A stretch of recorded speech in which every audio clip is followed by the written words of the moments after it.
Hello, I'm Dr. Vyvyane Low. Welcome back to vlmd Rounds. I always knew when I started this podcast that I would do an episode on insulin and insulin resistance, but I thought that I would try to set it up properly before I actually delved into the subject. And that's because it's such a big and complex topic. Now, my patients are very interested in this. They know I use ketogenic and low-carb strategies to help them improve their health. So they go online and they want to know a lot more about insulin resistance. And a lot of the stuff that's out there is very useful and informative. But sometimes they come back to me with questions, and I can see that they're a bit fuzzy about some of the concepts that are being discussed. Not everyone has a science or medical background, so I thought it would be a good idea to just, set up a basic foundation, get us all on the same page before I actually, talked about insulin and insulin resistance. Really complex, fascinating topic. Now, initially I thought I would just, start off with hormones and so forth and how we handle glucose in our body. But then I thought of this encounter with a patient, which is a rather alarming story because the patient is also a healthcare provider. And he came to me, and probably because he knew that I tend to use low-carb strategies with patients, the first thing he said when I entered the room was, "Oh, I just want you to know I don't eat any carbs." And I thought, oh, okay, good to know, right? And proceeded to do his history and physical. And when it came to the point where I was getting a dietary intake from him, I just asked him, "What do you eat for breakfast?" And he said, "Well, sometimes I have a muffin." And I thought, did he say muffin? Did he say he doesn't eat? Oh, you know what? Sometimes. He said sometimes. So you know what? Probably most of the time he doesn't eat carbs, and then once in a while, he has a muffin. So then I asked him, "Well, what do you normally eat for breakfast?" And he said, "Toast." Did he say toast? I think he said toast. Toast. No, maybe he meant roast. Was that roast? No, he said toast. You don't ask. Don't go there. But and what do you put on your toast? Oh, jam. Ah, okay. That's a very interesting no-carb diet. So I told you it's kind of alarming. It was a healthcare provider, and most of you already know we do not teach nutrition in medical school. There's no curriculum for it, and we tend to farm this out to nutritionists and dietitians who in general do a good job, but I think that even there the curriculum probably is outdated and needs to be revised. So yeah, I did think I would start off with hormones, but then I thought, I think we should just get down to the foundational level and maybe just start with carbohydrates.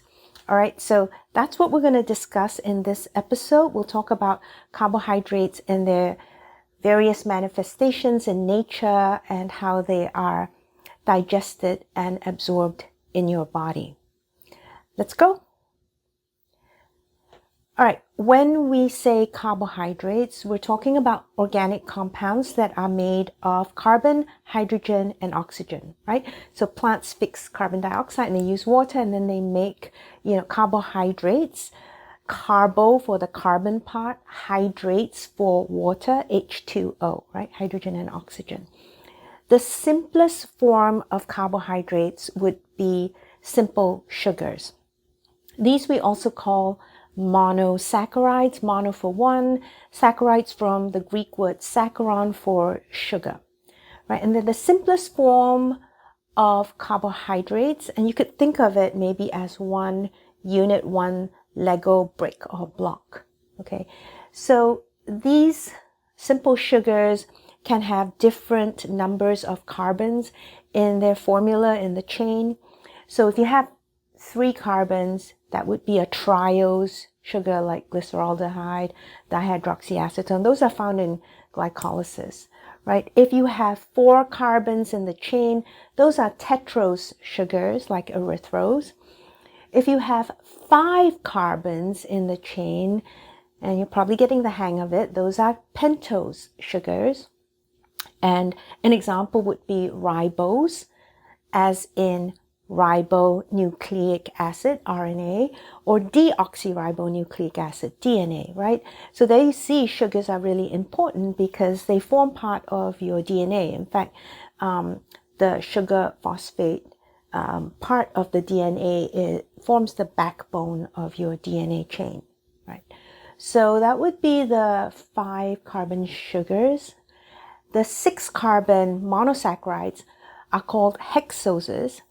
And then there we have the very familiar glucose, probably the most famous and abundant monosaccharide, the glucose monosaccharide.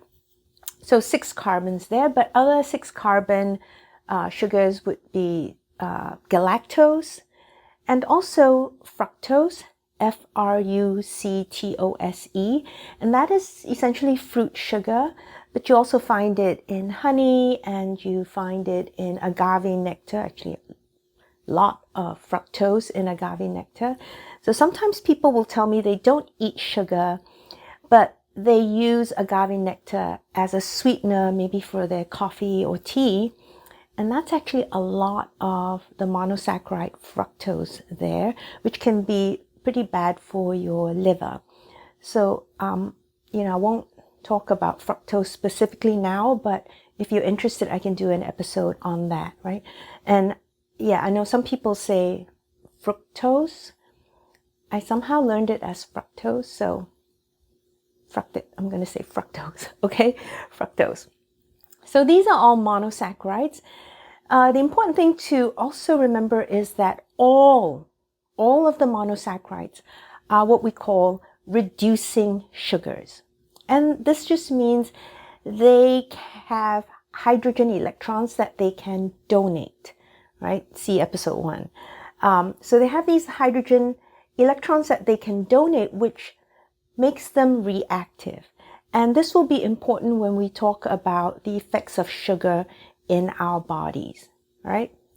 All right, so now if you take these monosaccharide units, these individual Lego bricks, and then link them together, so you form a chemical bond, a covalent chemical bond between the 2 bricks, you will now form a disaccharide. 2 sugar units joined together would be a disaccharide.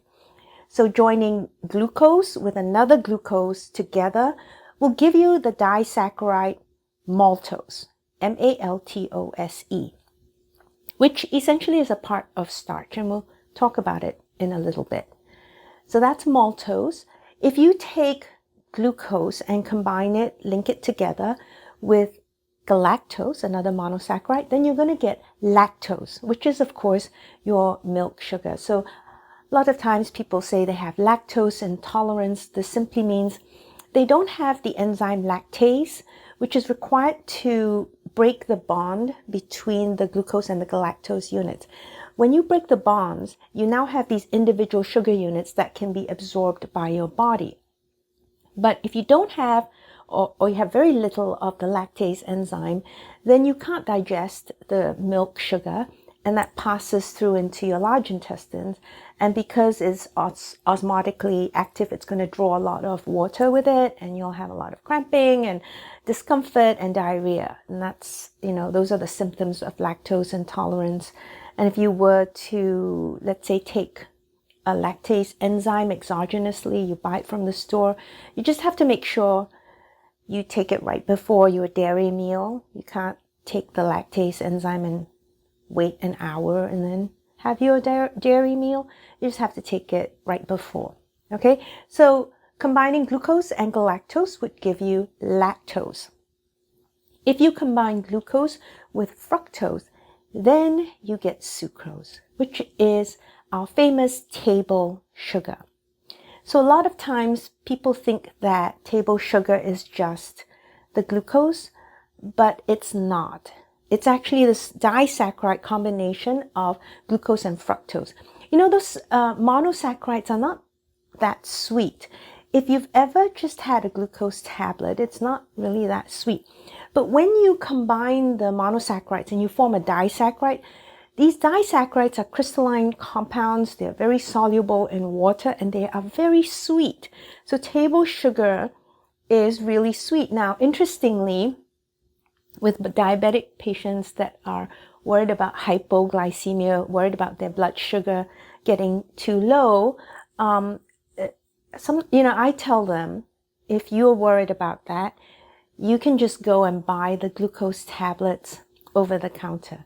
And I think, if you manage your diet properly, you normally don't have to worry. But let's just say someone says, I get hypoglycemia easily and I worry about that. And just to relieve their anxiety, I tell them, you can buy these glucose tablets over the counter.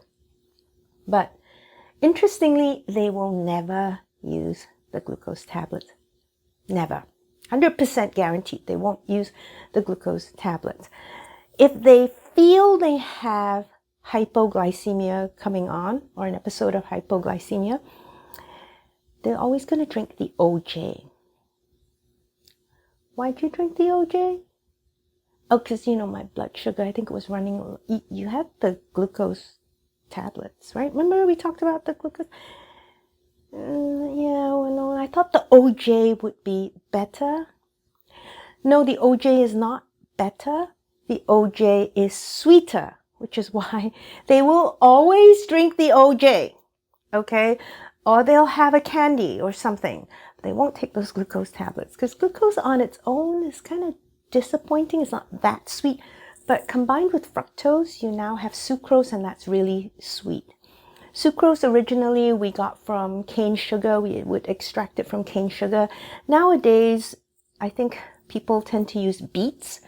It's a lot less labor intensive, and you can extract a lot of table sugar from beets. So again, people will tell me, I don't eat sugar, but then they're chugging down the beet juice, drinks. I'm like, oh, that's a lot of sugar, and that's where you get your table sugar from anyway. All right, so those are the disaccharides. Now, if you had 3 to 10 Lego bricks combined together, then you would call that an oligosaccharide, oligo for few. So 3 to 10 monosaccharides linked together, and you would get an oligosaccharide.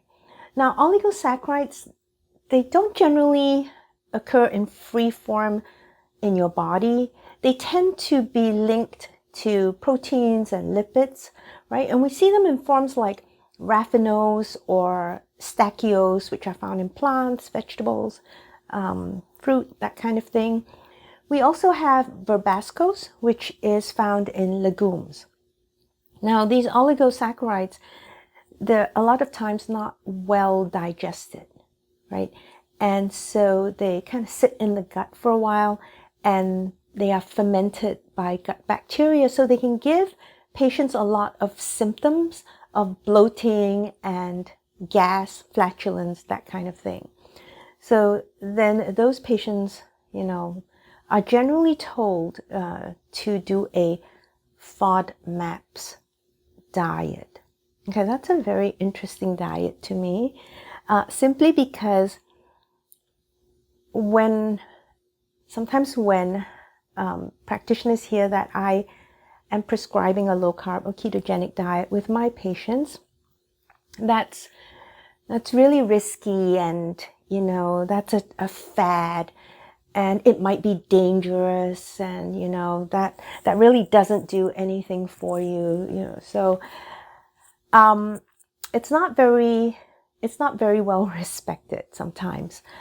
But if you tell a patient to do a FODMAPs diet, suddenly it's, it's very, very respectable and the right thing to do, right?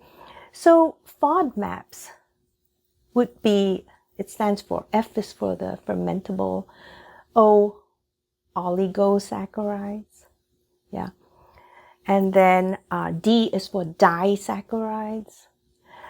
M is for monosaccharides, right? And the P is for really the polyols, which are sugar alcohols. So a practitioner may tell the patient to do a FODMAPs diet, meaning avoid the things in FODMAP, right? Avoid the fermentable oligosaccharides and the disaccharides and the monosaccharides and the sugar alcohols. Which, if you think about it, right, it's basically saying avoid sugars. So I think this is a marketing issue and terminology really counts here. So nowadays, sometimes I don't say we go low carb with our patients. You can just say it's kind of a modified FODMAPs diet, and suddenly, oh yeah, that's a good thing. And you don't get a lot of pushback if you say modified FODMAPs diet, right? Just saying, in case you ever run up against that problem. But we tell patients all the time to avoid FODMAPs. But if you think about it, you're avoiding all the fermentable, saccharides, the oligosaccharides, the disaccharides, the table sugar, the monosaccharides, basic simple sugars, and the sugar alcohols. So I generally recommend a modified FODMAPs diet. All right. Okay. Moving on from the oligosaccharides, we have now anything more than 10 units of Lego bricks joined together, of these saccharide units joined together. We would call those polysaccharides, poly for many. All right. With the polysaccharides, it's actually another term for it. And those would be the complex carbs. So when we talk about complex carbs, we're essentially talking about the polysaccharides, okay? Now, structurally, you can divide them into two groups. Another name for the complex carbs are glycans, Glycans, glycans. So structurally, you could divide them into homoglycans and heteroglycans.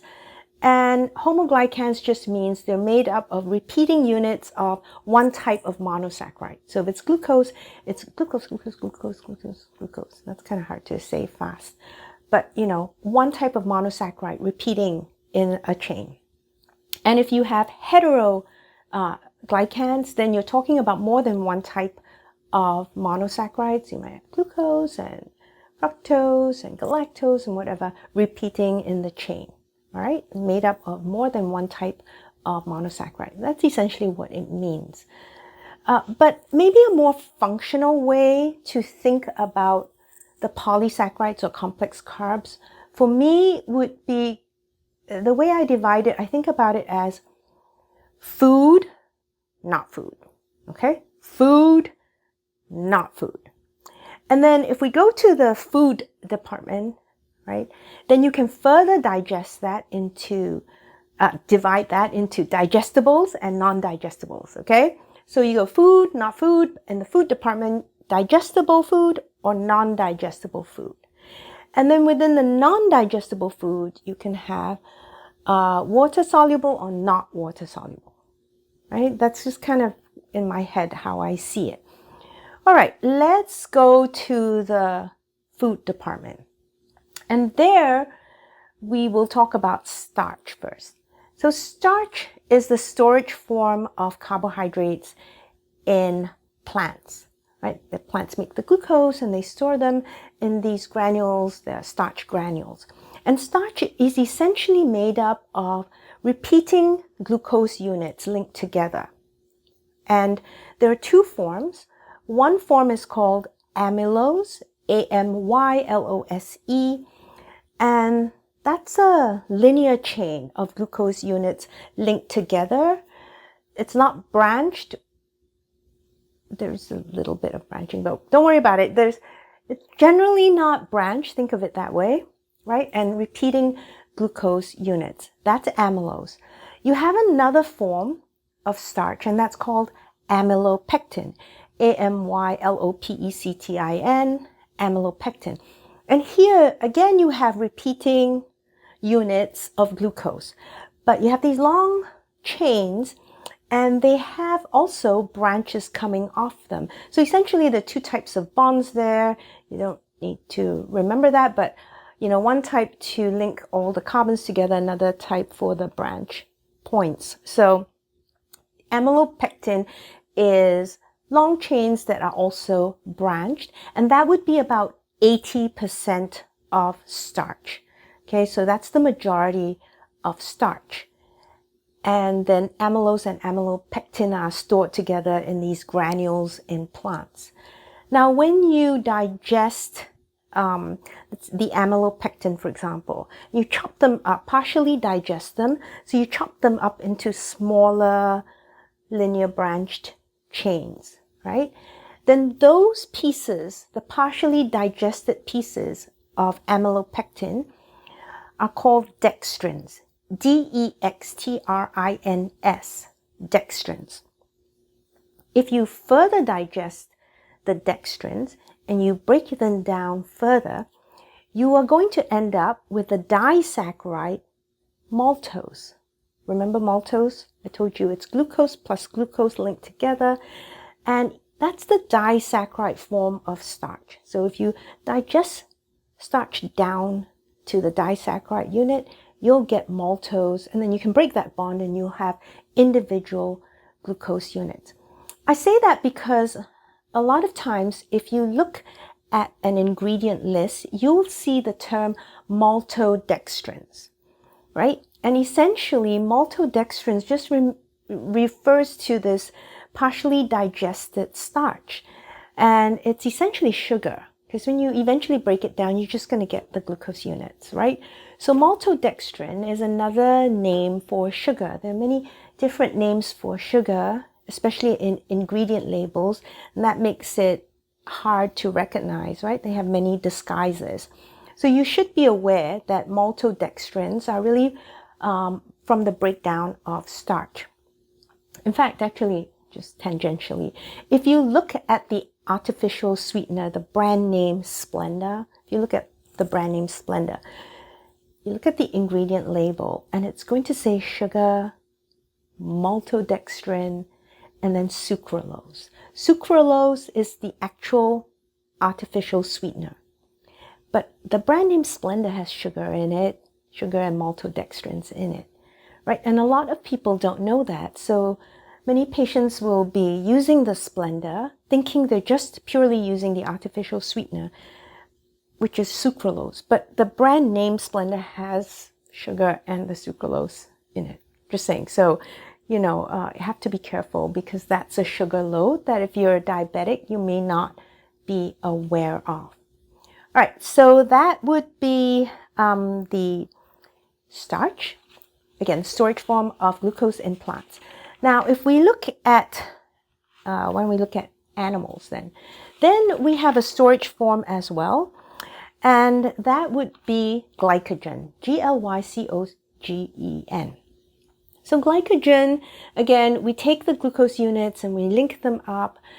It's actually very similar structurally to amylopectin, so long glucose chains with branches. And in fact, glycogen is more highly branched than amylopectin, really quite a bit more branched than amylopectin, and it's also more compact. All right, so that's the storage form of glucose in animals, and you can store glycogen in muscle and liver cells. That's it. You can't store it in fat cells, you can't store it in your skin, right? So you really can only store glycogen in your body in muscle and in the liver, right? So that eventually if you need that glucose, you could break down the glycogen and access glucose that way. We'll talk about that in another episode. All right. So that would be the glycogen, and that's the source form of sugar in humans. All right, now we can talk about that's the digestible part of food. Now we can talk about the indigestible part of food.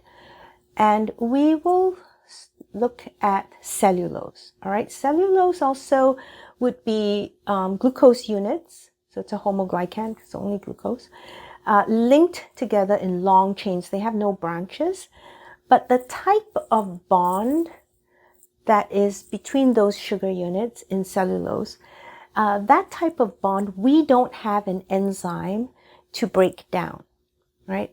That's why we can't digest cellulose. If you're a ruminant like a cow or a sheep or a goat, then you can chop down on that cellulose and extract the sugar that way. But as a human being, you don't have that enzyme. And so it's really not digestible. It's just going to pass your large intestines, bulk up your stool, and, help you have a bowel movement. All right. So that's what cellulose is good for. Cellulose is an insoluble form of fiber, right? Again, the non-digestibles are called dietary fibers, and cellulose is an insoluble dietary fiber. But you also have these soluble fibers, and one of them would be inulin. I-N-U-L-I-N. I-N-U-L-I-N. So inulin in nature would be found in onions and chicory and asparagus and Jerusalem artichoke, which is not an artichoke, I found out. I don't know why they do that. It doesn't even look like an artichoke. So anyway, you can find inulin in those foods. It's actually made up of repeating units of fructose, interestingly, instead of glucose, right? It's fructose repeating units. And it's highly, highly soluble, so it absorbs a lot of water with it. And when it absorbs all this water, it sits in your digestive tract longer. It sits in your colon a lot longer, right? And this allows it to ferment with the gut bacteria, right? It becomes food for gut bacteria. And a lot of times people are interested in inulin because it has been associated with the growth of a species of gut bacteria called Akkermansia muciniphila, which has been linked to good metabolic health. Okay, if you have a lot of Akkermansia muciniphila, you have less obesity, you see less diabetes, right? You see more adiponectin versus leptin production. So there are all these metabolic effects that are considered beneficial with Akkermansia muciniphila. And it appears that that species of bacteria likes the inulin as a food source. So as a result, people will try to get inulin extract, or they buy supplements of inulin as a fiber, and they may take it, add it to their, shakes or whatever in the day to see if they can promote more of the growth of this bacteria. Patients will also ask me, shouldn't I be taking more inulin since it has this beneficial effect with this particular species of bacteria? So I just want to say with dietary fiber, this is a hard one for me. I do a lot of classes for my patients, and I haven't done one yet on fiber because it's a tough category and there's a lot to think about, because obviously it's linked to the gut microbiome and gut health, and that's a mega topic. So many components, right? So I tend to be very careful here with my recommendations.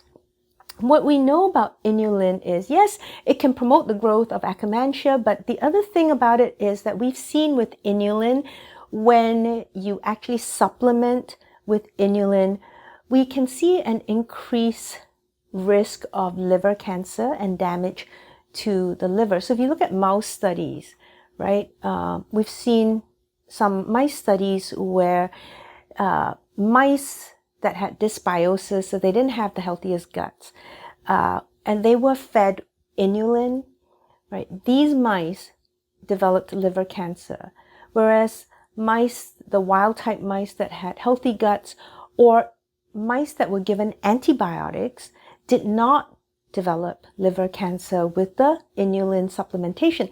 So there's this thought that, with the supplementation of inulin, it promotes the growth of some bacteria that might be causing a negative effect on the liver. And very recently, there was a study in gastroenterology also on inulin. And this inulin was fed to these mice that were prone to liver cancer. So they had something called a portosystemic shunt. Normally, there's a blood supply from your gut to the liver, right, first, before it eventually goes into your entire bloodstream. So blood supply goes first to the liver, feeds into the liver, and then from there, there's another circulation that takes it to the major systemic circulation. If you have a portosystemic shunt, it means you bypass that route between the gut and the liver, and you just go straight to the systemic circulation, right? So these mice had that, and when they were fed a diet that was high in inulin, they actually had more liver cancer. They were already prone to liver cancer, but now it was even more of these mice had liver cancer. And this was thought to be associated with the rise in bile acids in their bloodstream. So, your liver makes bile from cholesterol, and the bile helps you digest food, right? So it breaks down fat. And in the intestines, some of these gut bacteria can metabolize the bile acids and make what we call secondary bile acids. And if you have leaky gut, for example, or like these mice, you have a portosystemic shunt, then these secondary bile acids go directly into the systemic blood circulation. And it seems like those bile acids are quite damaging to the liver. They can cause inflammation and fibrosis, and then incite liver cancer in those mice, right? So, and we've seen, like even in humans, people who have liver cancer seem to have higher levels of bile acids in their blood. So when we talk about supplementation with fiber, I'm actually very conservative there, because you'll see that people will buy these inulin extracts. And I think it's certainly fine to get it from food sources like the, onions and the asparagus and the Jerusalem artichoke. Most of the inulin extracts that you see sold in the store, they're extracted from chicory root, right? If you just had the chicory root itself, probably should be okay. But when they concentrate it in an extract, in a supplement, that's a huge dose of inulin. And again, with anything in your body, it's the balance that counts. And if you disrupt that balance, you can get into trouble. Okay, so that's inulin, homoglycans, repeating fructose units. It can promote the growth of some good gut bacteria, but in excess may actually cause some problems as well. All right, so now there are other soluble fibers, and these are heteroglycans. So now they have not just one type of monosaccharide making up their structure, they just have different monosaccharides in their structure. So they're heteroglycans, but they are dietary fiber that are soluble. In that category, you have the gums and pectin. So gum, for example, gum is actually from plant sources. So if a plant gets hurt, like you have a plant and you cut the stem, it secretes this waxy substance, which is the gum, right? And that gum is not digestible, but it absorbs a lot of water. And a lot of times in processed foods, you will see in the ingredient list that they use gum extract in there. Okay, that's where the gum comes from. And then the other class would be pectins. Pectins, yes. So also soluble fibers. Pectins oftentimes when patients have loose stool or maybe they have diarrhea, they are told by their healthcare professionals to eat the BRAT diet, I believe, okay? And the BRAT stands for bananas, rice, applesauce, and toast. BRAT, that's right. Okay, bananas. So I have patients who tell me, I have loose stool, Dr. Lowe, so I have to eat a banana every day to help bind me. You know, my doctor told me that, or a nutritionist told me that, because my stool tends to be loose, a little watery, and I don't like that, and I want to use the banana to bind it. So it's not like I'm eating sugar because, you know, I like it, but it's just that it really helps me and it's necessary. Okay. All right. So yeah, bananas, apples, they do have pectin in them. But we kind of neglect to tell them an important thing. If you want the pectin to help you bind your stool, it has to be green, unripe bananas. Green, unripe bananas. Because once the fruit ripens, you lose the pectin content, which is the binding part. Anyway, that's just replaced by sugars. All right? So yeah, green, unripe bananas if you want some binding. And let me tell you, there's not one patient who's going to have the green, unripe banana. Oh, yeah, I know. It's good. It's just a little watery. My stool, I'll deal with it. It's fine. I don't really need the unripe bananas, right? Because now it's not yummy anymore.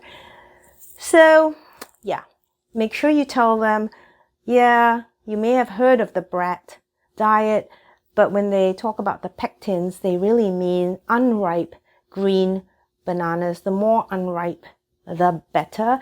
The apple part is really mostly in the peel, in the core, right? So, yeah. So we just have to be a little bit more precise when we're talking to patients. And again, some people will get pectin powders and add that in. Okay, I think we do have to be very careful with those fibers. The gums, the pectins, the inulin, all are soluble fibers. The other one, remember I talked about the oligosaccharides, and I talked about how they're not well digested and they sit in your gut for a while and they ferment a lot of bacteria. So if you have a lot of bacterial fermentation in your gut, that might just throw off the balance in the gut microbiome, right? People always ask me, well, is there one bacteria that's the most important, or, you know, what do you think? I think actually, and I'm not an expert, but I will say that just based on everything I have read, it's probably not going to end up being one or two types of bacteria that will make a huge difference in your health. With the gut, it's probably the entire ecology of the gut, meaning the community of species that are there, the balance and ratio of different species that are there, and how they interact with the immune cells, right, that are present in your gut, and also the overall health of the cells in the gut wall, the mucus layer, right? So that whole ecology needs to be considered when we talk about gut health. And I think it's rather simplistic to just prioritize one or two types of bacteria and say, well, if you eat a lot of this and you get a lot of this bacteria, you should be fine. So we just want to be careful there. I do have my patients eat more of the indigestible, insoluble fibers. So the more the cellulose type, the green leafy types, that will also have some minerals in them, for example. And I try to stay away from the soluble and the easily fermentable types. And you do have some fermentation with the indigestible fibers, but you have way more with the water soluble types of fibers. Okay, so there we go with the whole food group. Now, So food, non-food carbs now. Non-food carbs, we have a whole class of compounds called glycosaminoglycans. Glycosaminoglycans, or GAGs, G-A-G-S for short, as in like, yeah, GAG. All right, these GAGs, very interesting. They actually are chains of repeating disaccharide units. Okay, so they have these two monosaccharides bonded together, and you repeat those units and you get these GAGs that are very large molecules, high molecular weight.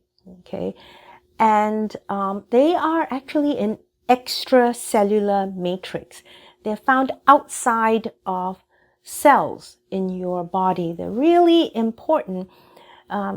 Again, sometimes people will say, you know, carbs are really bad for you, and certainly you don't need to eat carbs, but your body does need carbs. There's a whole field of biology called glycobiology, and there are a lot of important structures that are made from carbs in your body, right? But you certainly don't need to eat the carbs because your body will make its own carbs and you'll have plenty that way. But these GAGs are carbohydrate structures. Oftentimes they will form these aggregates with some, you know, proteins. And those are called proteoglycan aggregates. Proteoglycans tend to have way more carbs than proteins, maybe 5% protein, and then the rest of it would be carbohydrate structures, right? But they're very important. They are very lubricating and they absorb a lot of water. Some examples would be things like hyaluronic acid and chondroitin sulfate, dermatan sulfate, heparin sulfate, that sort of thing. So if you think about hyaluronic acid, for example, that's seen in skin, and people may be familiar with that name because you'll see it in a lot of skin products as well. So hyaluronic acid, it absorbs a lot of water in your skin, so it gives it that fullness, right? And we have a lot more hyaluronic acid when we're younger. But as we age, people tend to lose hyaluronic acid. And then the effect would be more sagging of the skin because it's not as full, it's not as well hydrated. You'll often see hyaluronic acid added to skin products to help you moisturize the skin, make it look fuller. I don't know if those work because it's a pretty large molecule. I don't know how it would get absorbed into the skin, high molecular weight stuff. But certainly in the cosmetic industry, they will inject hyaluronic acid, right? Those are known as injectable fillers, and that can help lift the skin up. It absorbs a lot of water, makes the skin look a little fuller. But in the skincare products, I'm not sure how it absorbs into the skin because it's a pretty big molecule. Right. You also find other GAGs like chondroitin sulfate, for example, in cartilage tissue, in joints. Now, joints, you have the joint fluid. So these GAGs are useful because they are lubricating and they have high viscosity and they can help promote the health of joints. And again, as we age, we lose those GAGs and that can lead eventually to osteoarthritis, right? One form of GAG that I want to single out is heparin, Heparin. It may be familiar to some of you. Heparin is actually a carbohydrate. It is a GAG carbohydrate. It is actually the only GAG that is found inside cells. I told you GAGs are outside in the extracellular matrix, very important for structures. But the heparin is inside mast cells, MAST. These are immune cells that you can find in your skin, in your lungs, right? And it is an anticoagulant. So that means it inhibits the clotting of blood.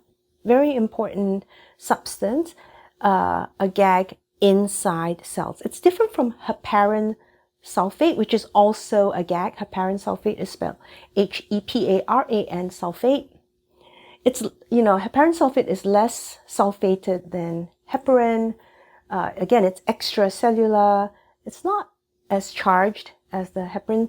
So there are differences, though there are many similarities, and there's a lot of researchers kind of looking at the link between the two. All right. The gags I told you are extracellular. They are also negatively charged. Okay.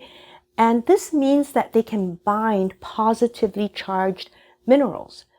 So I did a talk once and I talked about sodium in the skin. And I don't know if I can find the link, but if I do, I'll include it below. But with these gags, they're very negatively charged. So they attract positively charged minerals like sodium.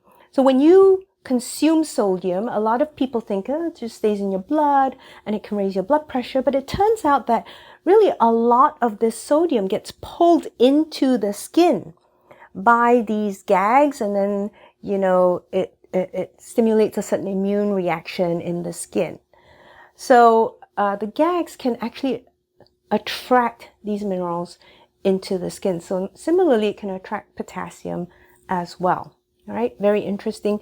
And I think we should remember that they're very important to cell membrane formation, also very important to the lining of your blood vessels, right?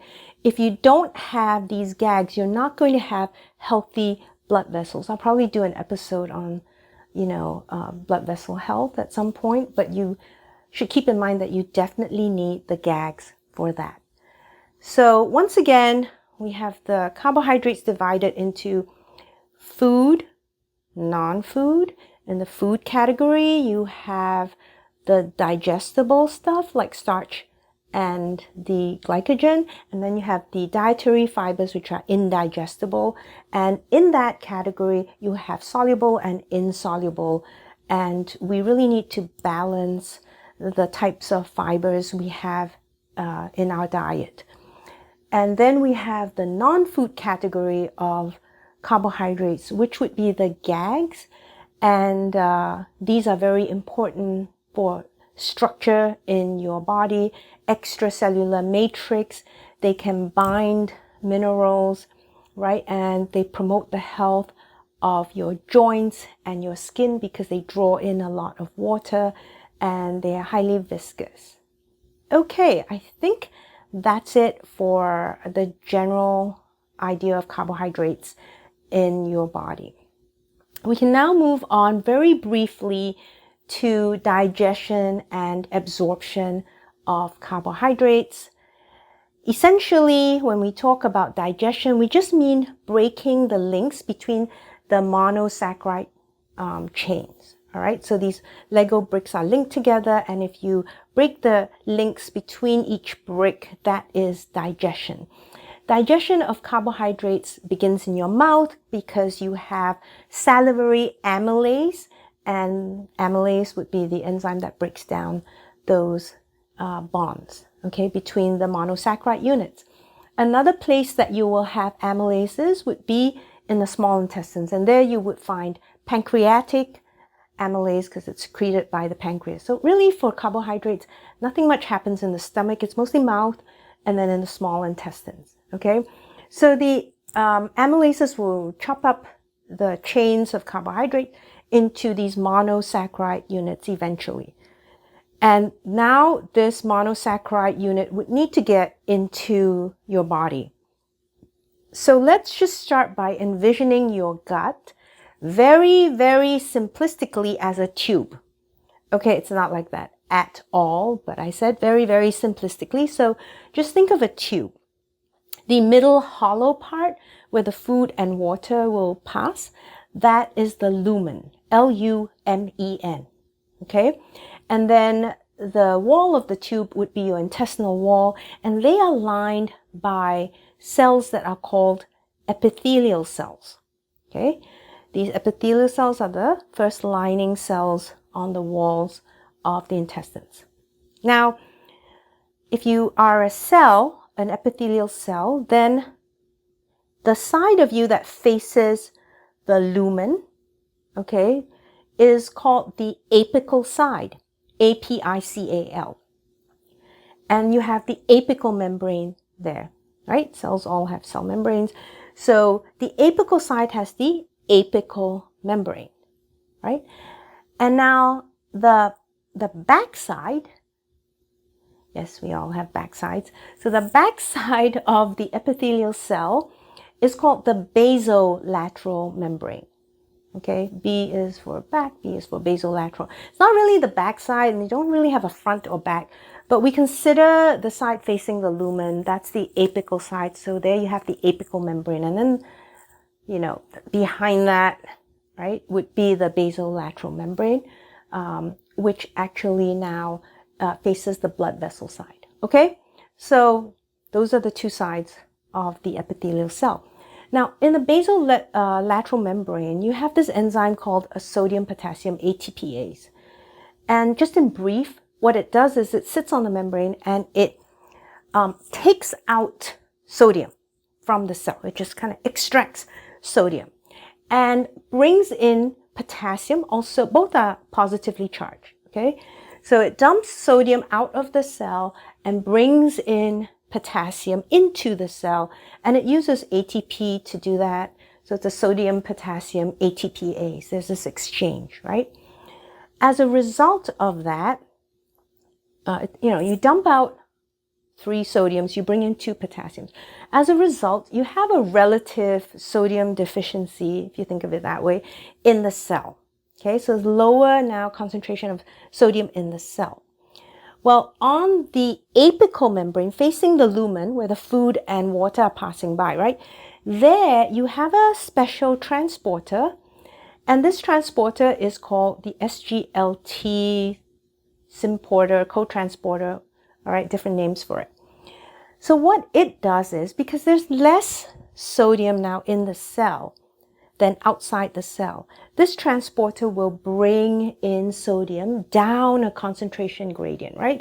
It's easy because you go from a place that has high levels of sodium to the interior of the cell where there's relatively less sodium. So it's just kind of like water flowing downhill, and that's easy. So you bring in 2 sodiums down a concentration gradient. And in the cell, you actually have more glucose than outside the cell. So this is an opposite situation to the sodium. You now have actually more glucose in the cell than outside, right? So if you were to try and bring in the glucose from outside, it's actually pretty hard because you already have a lot of glucose in the cell, and you would have to do a lot of work to bring that, to force that glucose in. Okay, just imagine you were in a packed bus. There's already a lot of people on the bus, and now you try to get into the bus, and someone may actually have to shove you in and push you in and keep you in because the bus is already packed, right? So the glucose is trying to come in, but what it does is it's going to take advantage of the sodium transport, because sodium is flowing from high to low concentration as it comes into the cell. Right? So we can utilize that energy, right, as it flows down this concentration gradient to also kind of sneak in a glucose molecule. So you bring in 2 sodiums and you can sneak in 1 glucose as a result. Okay, so that's why it's called the SGLT transporter, or the sodium glucose linked transporter, or co-transporter. And in the intestines, it's known as the SGLT1 transporter. It's also the reason when you rehydrate someone, you know those rehydration packages, if you look at the ingredients, you'll see both sodium and also glucose. They always add a little bit of glucose there because, that glucose, as it's drawn in with the sodium, right, it's going to draw in a lot more water than just the sodium alone, right? The glucose with the sodium will draw in a way more water than the sodium alone, and you will help rehydrate that patient a lot quicker.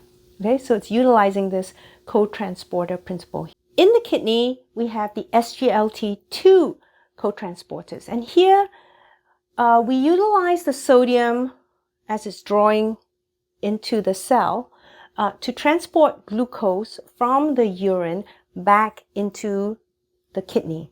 Normally, you don't actually want to dump glucose in your urine, and your body draws it back via this SGLT2 transporter. So it draws sodium in, and at the same time, like in the intestines, it's going to draw in the glucose as well.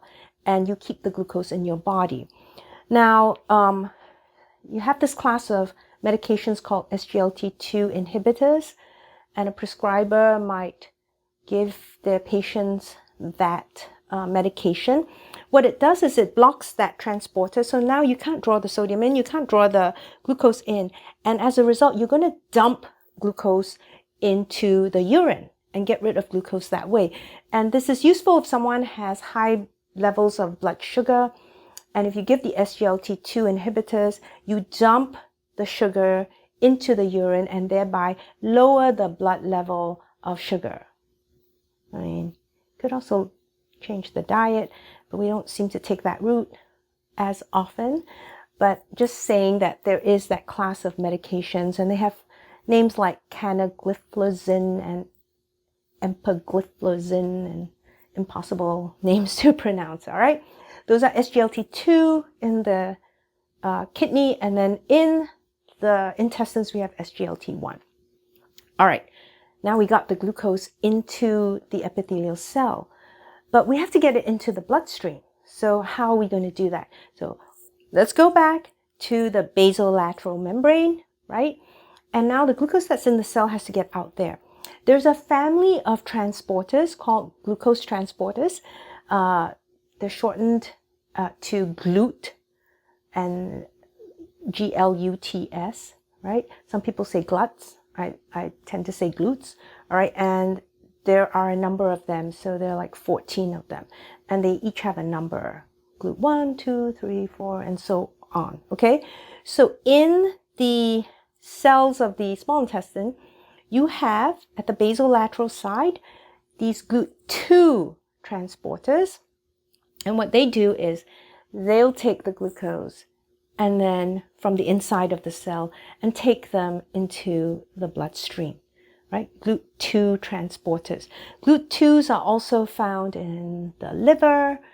They are found in the pancreas and in the kidneys as well. Okay, so you'll find some GLUT2s there. Now, in this family, you also have the GLUT1s. Okay, and almost all cells in your body have GLUT1 transporters. So this is especially important, this particular transporter, very important for red blood cells. So red blood cells, they don't have a nucleus, they don't have mitochondria, so they really depend on glucose and on glycolysis for their fuel source. So they actually will have GLUT1 transporters in there so they can take in that glucose easily. They don't have the mitochondria, so they really cannot oxidize fats, right? But all cells have GLUT1 transporters. I already told you where the GLUT2s are.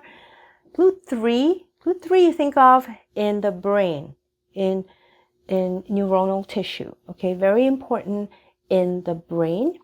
And then you have GLUT4 transporters.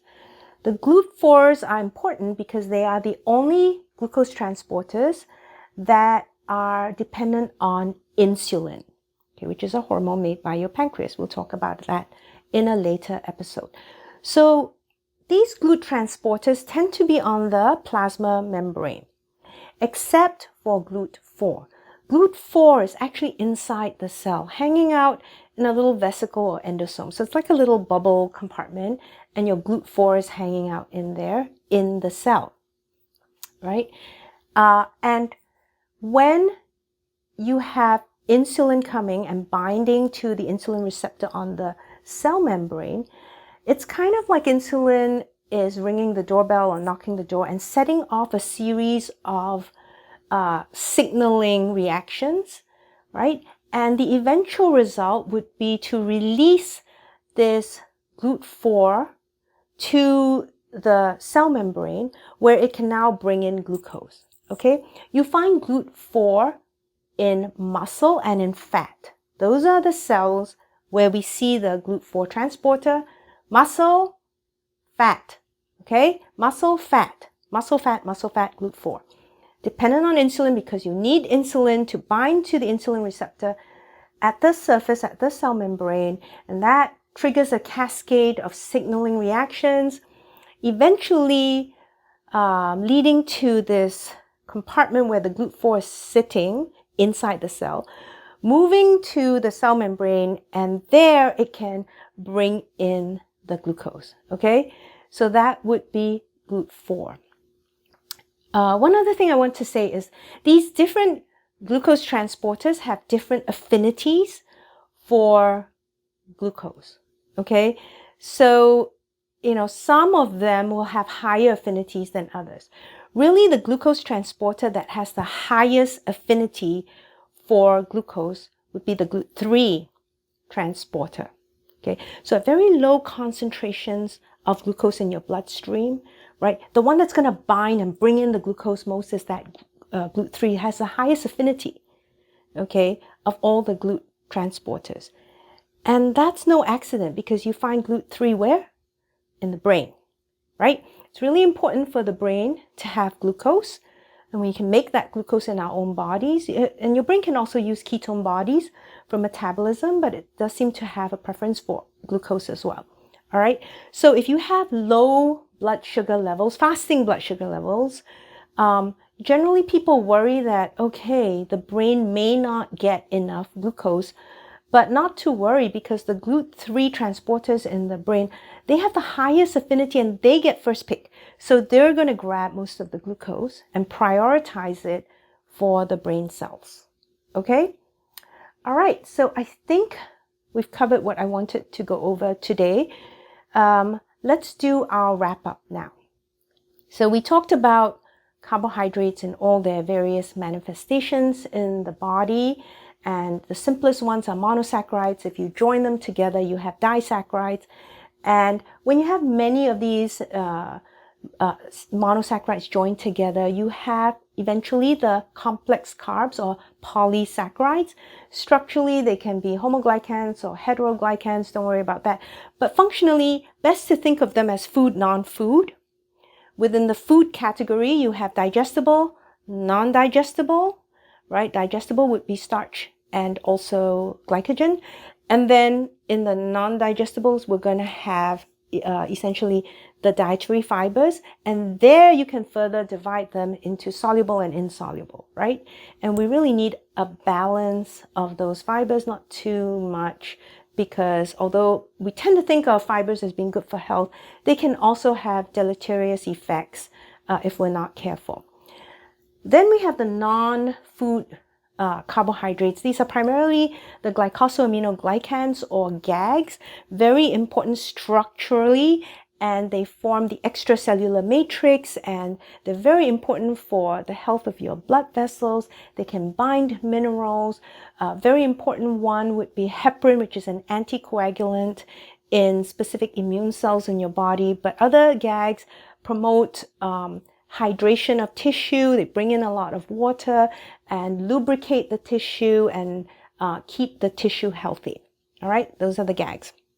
Now we also have the digestion and absorption of carbohydrates.